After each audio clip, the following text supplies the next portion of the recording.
everyone is having a great day so far and a great school year. I know we're towards the end of the year and the end of the semester, but thank you so much for joining us today.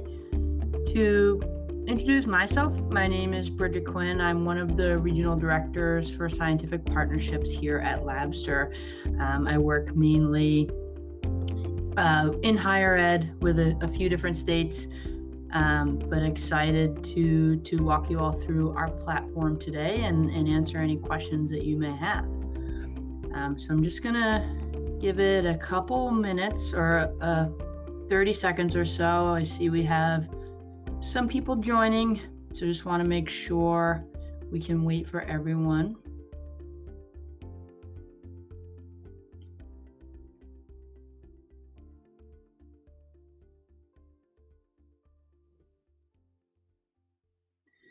And just to note, I will do questions at the end. So if you have questions throughout the presentation, feel free to type it into the questions box below, and I will get to all questions at the end. So anything you think of, please ask. Awesome. So just an agenda for us here today. We've got 30 minutes blocked off. I don't believe it will take that long, but if it does, we will, answer any and all questions. But we'll give you an overview of Labster, a review of our content. I'll walk you through our catalog and one of our simulations. We'll go over a few different ways that our simulations can be implemented, and then we will get to Q&A at the end.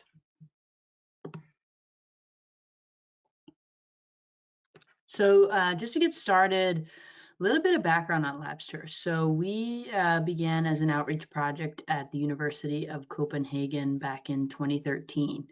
Our co-founder was a PhD student in charge of introductory labs, and he found that his students were not all as prepared as they should be. So he wanted to find a creative way to solve that. Since then, we've grown rapidly. We have a catalog of over 218 simulations now, and it's growing every single day, covering a variety of disciplines across biology, chemistry, physics, A&P, and more. So as we continue to grow, we realized that there were many different ways that students would be able to benefit from simulations, and that nearly any real world scenario could be simulated. So as you can see here, a few different ways that our simulations can help to prepare students. So lab safety is a big piece of all of our lab simulations.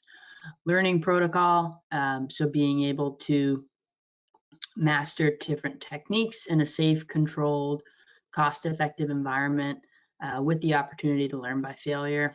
And then students just being able to see things that they can't see in the real world. So whether it's building molecules on the screen here or different animations of what's going on at the cellular or molecular level, just giving students those visuals to help reinforce different concepts that are harder to visualize and are harder for them to get a grasp on at times.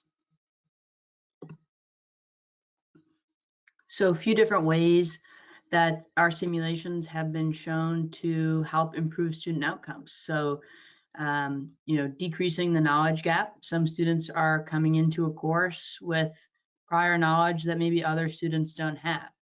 Our simulations are accessible anytime, anywhere. So students will just need a laptop, desktop computer, and an internet connection.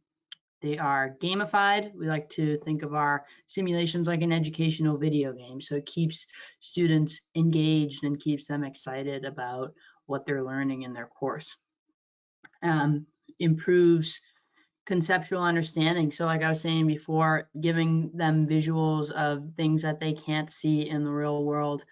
And also skill mastery. So students can try and retry different parts of the experiment with the opportunity to learn by failure, so they can really learn every single step of the experiment that they're doing. So In a moment, I'm going to jump into our full catalog, but first just wanted to walk you through our simulation environment so you get a feel for what your students will experience. So as I mentioned, we have 218 gamified virtual labs across many different disciplines. These incorporate real experimental data and algorithms, which allow students to change variables and observe outcomes as they would in a real wet lab. Each simulation can take anywhere from 5 to 50 minutes to complete. These simulations can be paired with labs or lectures since they're both technique and concept focused. And you can assign these however you see fit. So maybe as a pre-lab exercise or in a flipped classroom scenario. When it comes to engagement, you can think of Labster almost like an educational video game. So each simulation is built around a storyline that links the abstract theory and techniques covered to a real world application, allowing students to understand why what they're doing matters. Once back in the lab, students will be required to go through every step that they would in a real lab, including lab safety and lab protocol. So whether it's learning how to use different machines and equipment, to following safety protocol like putting on your gloves and safety glasses and changing a pipette tip, students will be immersed into a real lab environment. In the simulations, we offer a deeper learning experience by incorporating cellular and molecular animations, quiz questions, and theory material. Outside of the simulations, we offer lab manuals, lab reports, quiz banks, and more to aid your teaching. We save students progress and grades, allow students to play the labs more than once, and we can be integrated right into your learning management system. So with that, I wanted to jump into our catalog. So this is where professors can go to explore our simulations when they're determining if they want to add it to their course and determining which simulations they would want to add. And this is something that you all could get full access to.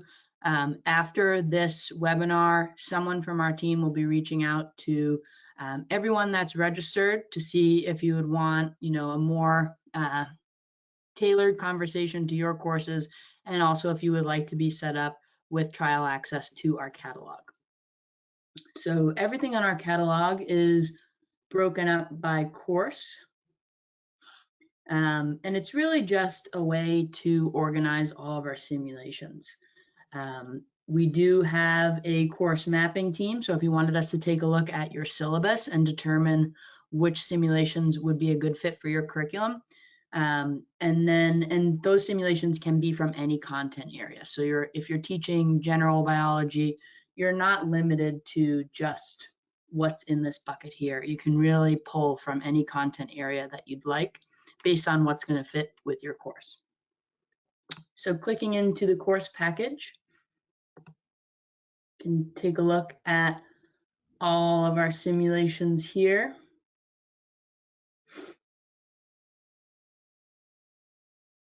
I'm just going to click into our cellular respiration simulation to show as an example. So you can click into any simulation that you'd like with this access. You can play through the full simulation as if you were a student, but if you don't have time to play through the full thing, we do have a video here of somebody else playing through a simulation. So I'm just going to quickly walk through this video. This is something that if you had this access, you could skip through it. But I'm just going to walk through this video quickly here just to give you a feel for the lab. So this is Dr. One, the lab assistant. If students get stuck at any point, or if they need to be pointed back into the right direction, students can click on Dr. One and get back on track. Here in the bottom left, which is about to pop up, is our lab pad. So this is really the student's guide throughout the simulation. It's going to be where they get their quiz questions. It's going to be where the real world scenario is introduced to them. It's going to be where they can access the theory. So our theory comes from OpenStax textbooks. And if students want to refer back to it at any point, they can. So they'll essentially have access to a text as they're going through.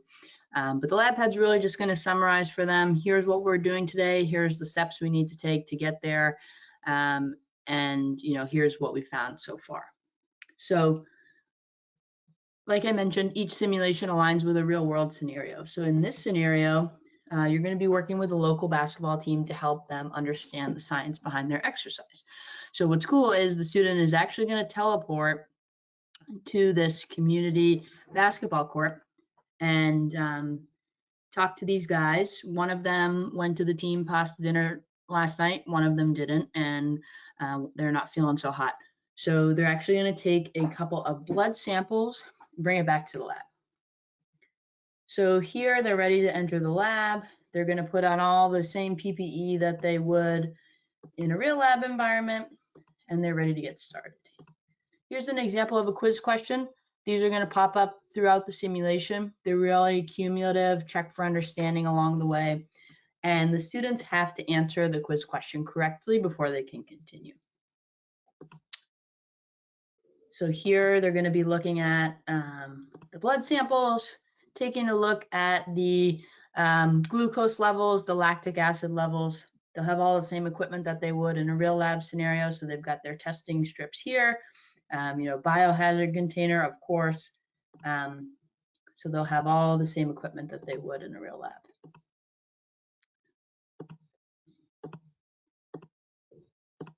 So moving on here, they're actually going to be taking a look at glycolysis. So they're able to click on the different phases of glycolysis, and they'll be able to see the structure during that time. So they're going to take a look at glycolysis.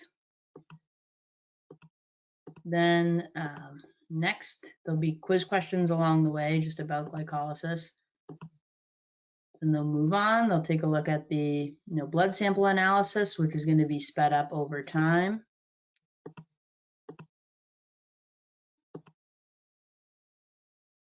They'll take a look at the Krebs cycle. So they'll actually be able to input, the different variables within this bank down below to put them in the right order for the Krebs cycle. So they're really looking at everything that has to do with cellular respiration. And something that's new is that we do have shorter, more targeted simulations now. So this is the full-length cellular respiration simulation. We do have a few shorter simulations, so one just on glycolysis, one just on the Krebs cycle, one just on electron transport chain. So if you wanted a more targeted simulation to a specific concept maybe that your students are struggling with the most, you could choose one of those shorter simulations. So now they're going to be looking at the electron transport chain. So really a great example of a concept that is hard for students to visualize. So they'll have different animations here along the way, and there'll be quiz questions and then after the quiz questions, they'll be explaining what they're seeing here within the animations. So some really great visuals here.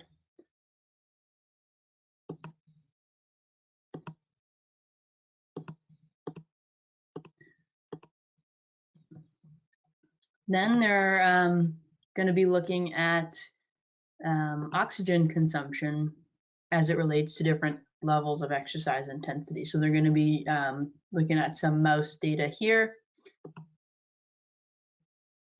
And it's all going to tie into cellular respiration, of course. So they'll continue on. They'll get their final analysis, lactic acid levels, glucose levels, oxygen consumption. Findings will be summarized by the lab pad. They'll get a score at the end. The score can be, it's automatically graded, and the score can be directly integrated into your learning management system, Google Classroom, whatever it is that you're using. Some other resources available. We have lab manuals for each simulation. So these are available in several different languages, which is exciting. So the lab manual is just an additional resource for the students to have as they're going through the simulation, just to have everything in another spot, some important things pulled right from the theory. There'll be some images directly from OpenStax here that they'll see on their lab pad. So just another resource for the students to have as they're going through the simulation. We also have lab reports for each simulation. So if you wanted an additional assessment other than the quiz questions, those are available for you to assign to your students. You can take a look here at the theory. So this is what the students will have access to on their lab pad. So everything that's covered in the simulation is going to be outlined here directly from OpenStax. We have PDFs of our quiz questions with the answers. So if you wanted to, maybe you don't have time to play through a simulation, but you wanted to get an idea of the types of questions that are in there, you can take a look at those PDFs as well. So down below, we've got, the average length of our simulations, if it's accessible or not. We're working towards making all of our simulations fully accessible. If it's what languages it's translated into, that's something else that we've been doing is translating our simulations. It's a summary, learning objectives, any techniques, any related standards here, and then just some cool screenshots. So just to finish up here, so there's a few different ways that Labster can be implemented into a course. So, flipped classroom, students would complete a simulation prior to that week's lecture, and that will give them an idea about the topics and techniques that may be applicable to what you're covering in class. These could be graded homework assignments, so not only will they be on the same page as you, but you'll have graded work in your gradebook for that specific week. As a pre-lab exercise, students would complete a simulation of an experiment similar to the one that you're working on in the wet lab prior to coming to lab. When they arrive, they'll have already gone through something similar and they'll be familiar with what they are about to do. So freeing up more time for you or your TA or your lab coordinator to help with the experiment itself and getting that valuable hands-on time and not the setup. As an online lab course, these simulations would be assigned weekly, completed as a graded lab assignment, giving students access to something that they would not have otherwise. A few different research studies that have been done on Labster. This publication is from Nature Biotechnology, showing improvements in learning outcomes with the implementation of Labster at Technical University of Denmark, and also an increased retention rate as well. Here's another study from BMC Medicine, highlighting that our simulations improved knowledge, motivation, and self-efficacy of students of all knowledge levels, but the most significant impact was for the lower knowledge students. So as a result, really helping to close that knowledge gap across the cohort. So just to kind of wrap up here, so this is really a flexible, easy to use addition to your course. So you would review relevant simulations using trial access on our catalog. We would integrate with your learning management system, and then we would fully implement into your course. You can choose which simulations you want to add to your course shell assigned to your students. Students will log in and they'll see exactly what's been assigned to them. There will be a link to take them to Labster right within your learning management system.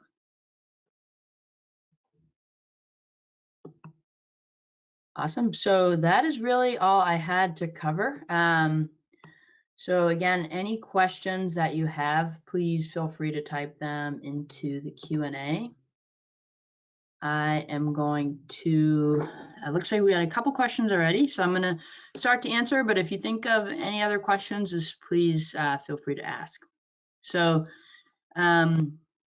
is VR headset not necessary? No, so these are all desktop based. You don't need a VR headset. Students will just need a laptop or desktop computer and an internet connection, and all the simulations are going to be desktop based.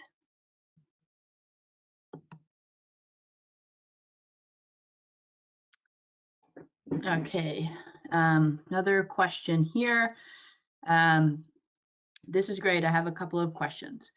One, can students work in groups on these labs? If so, up to how many? In other words, would each of them be able to log into the same simulation? That's a great question. So um, unfortunately, there's no way for students to log in and be within the same simulation environment at the same time. So like if I log in and my friend logs in, I'm not gonna be able to see her within the simulation environment. Um, but we have had students, if they could work on it together if they wanted to. Maybe if one student has it open, and if they want to get on a Zoom with their classmate and maybe share their screen, they can work on it together in that sense. But if they both log into the same simulation, they're not going to be within the same lab environment. If they're both logging in, they'll be going through it separately. But I have worked with teachers who have worked around that to get students to complete this, in a group, whatever works best, and whatever makes the most sense for you and your students.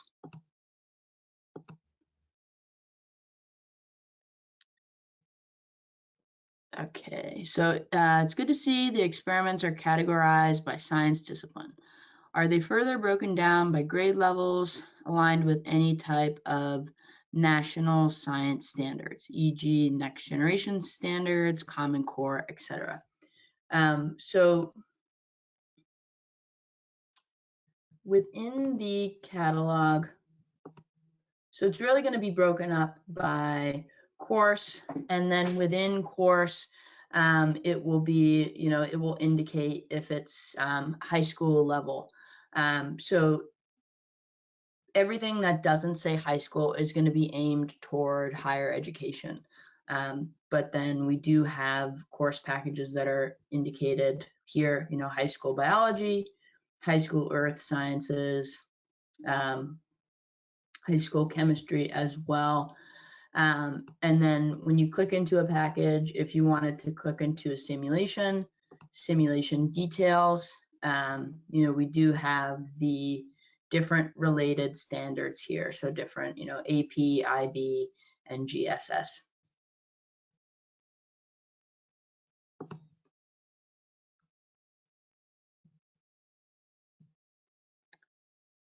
Great questions. We've got about 5 more minutes. So any other questions? Please feel free to put them into the chat.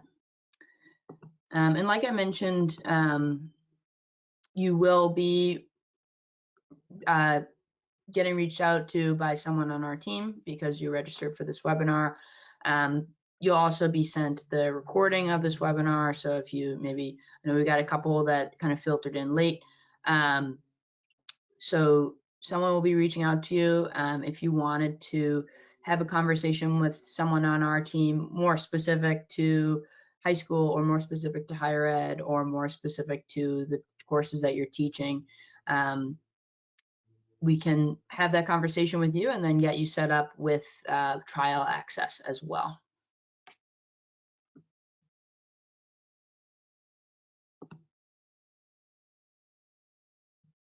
So another question here, can you easily filter standards in the search tool?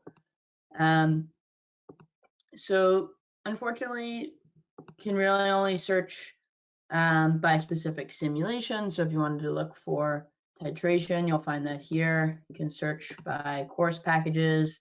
So if you wanted a high school course, oops. So if you wanted to filter out by high school, you can find all the high school content there. But as far as filtering by different related standards, you can find that just by clicking into the simulation itself.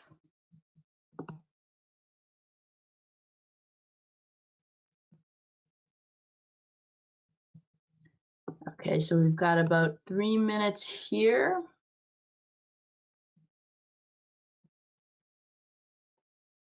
anyone has any questions, and I'm going to my contact information is here. So if you have any questions or if there's anything you need before someone on our team reaches out to you, just feel free to send me an email, bridget@labster.com, and I will point you in the right direction with the best point of contact for you.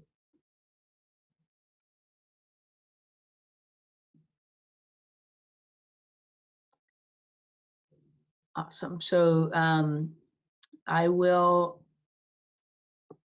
definitely relay all these questions to our team. These were great questions, some great input here. And like I said, if anything comes up, please send me an email. But yeah, thank you all so much for your time today, and we hope to speak with you soon.